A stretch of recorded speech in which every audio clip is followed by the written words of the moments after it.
Djordje Mihailović to TFC. I love this move. It's going to be for around $8 million, according to Tom Bogert, but I think this is a stellar move for TFC.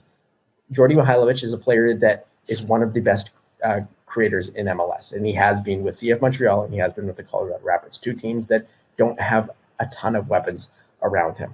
He is still young. He's in his prime. He is coming into a system where he's going to be, the central piece, and you can build around him. He is a proven DP in the league. He's going to be fit coming in.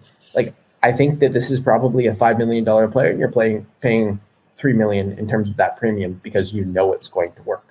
Well, that's the hope, and I guess that's the risk that you're paying $8 million. But I agree. I mean, I like this transfer a lot, and it's good because it's a bit more rational, a bit more logical, and with TFC, they haven't maybe always moved like this recently, but this is what you want. Funnily enough, some parallels for you.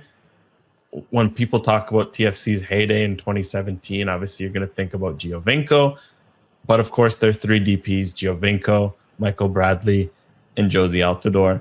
Funnily enough, they signed Michael Bradley when he was 26. They signed Jozy Altidore when he was 25. Both had played in MLS. Both had played in Europe. Both were U.S. men's national team players. Djordje Mihailović, 26.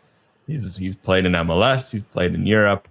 And he's got U.S. men's national team experience. I can't help but think some of those signings are all parallels.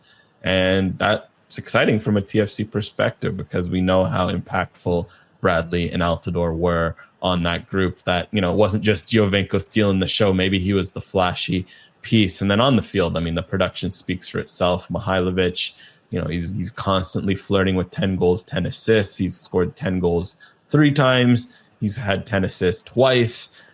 Just for context, TFC, the last time they had a player with 10 assists in a season, was Pozuelo in 2019 when they made the final. And since 2019, they've only had 4 guys hit 10 goals in a season. It's like Jesus Jimenez, Jonathan Osorio, Prince Owusu, and I think Pozuelo was the other one off the top of my head. Immediately, Mihailović makes them better on the field. He comes at a good age. Really now, for TFC, this kickstarts the rebuild in a good way. They just need to build around him. This cannot be a move in isolation. Mihailović is going to need a striker to feed because he had that at Colorado with Rafael Navarro. He had that at Montreal with Romel Kyoto. Who will that be for Toronto? Can that be Brynhildsen or DeAndre Kerr?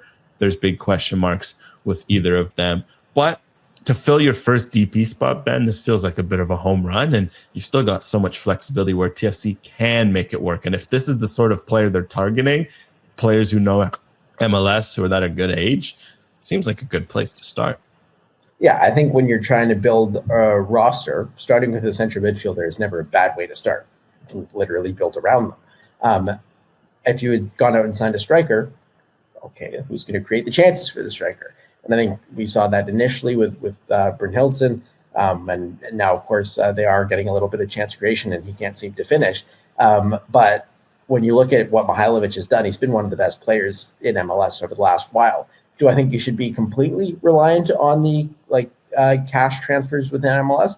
No, and you can't. You only have 2 per year that you can use. But using those 2, you can find a lot of success. And we've seen the Houston Dynamo find success in bringing in Jack McGlynn from the Philadelphia Union. It's been a little bit of a different case with Daniel Gazdag going to the Columbus Crew from the Philadelphia Union. But that's already a team that is right involved in this system. And this system does allow you to skip the transitional aspect of, is he fit enough? Is he going to adapt to the league? Does he know the travel? Those are all things that have held back players in the past that have come to TFC and have come to clubs around MLS, and using this avenue of acquiring players doesn't have that.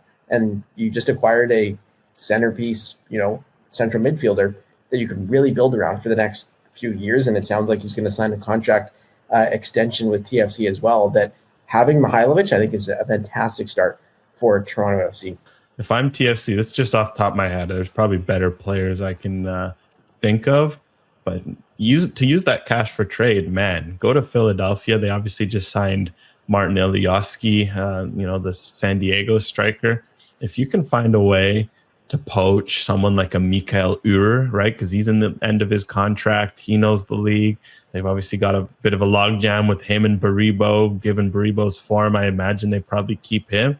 man, if you can get a guy like Ure and imagine what he could do with a guy like Mihailović feeding him chances, I'm just saying that's an example of how that cash for trade system could help. And I'm sure there's other strikers around MLS that I'm sleeping on that are in maybe a bit of a similar situation where they just need minutes, they need an opportunity. Maybe like a Daniel Musovski at Seattle. They're pretty loaded up front. If you can snipe a guy like him, he's got 8 goals in limited minutes for Seattle. There's some guys around the league I think they could make some calls. Jason Russell-Rowe, homegrown kid, loaded at Columbus Crew. Would that not be an absolute no-brainer to have him getting on the end of Mihailović passes?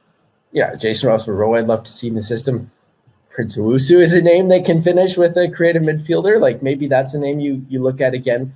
If you can bring him on a more affordable rate, now that you don't have the Italians there. But Jason Russell-Rowe, I love that shout. I think outside the league, Kyle Aaron, you have to be thinking of. He still seems to me like a player that will end up at TFC at some point in his career, and maybe that's not the right point now, but they suddenly have a lot of chance creation, and I think that Kyle Aaron could be a player in that system, but if not, Jason Russell-Rowe in terms of an MLS edition. If it happens, you heard it here first.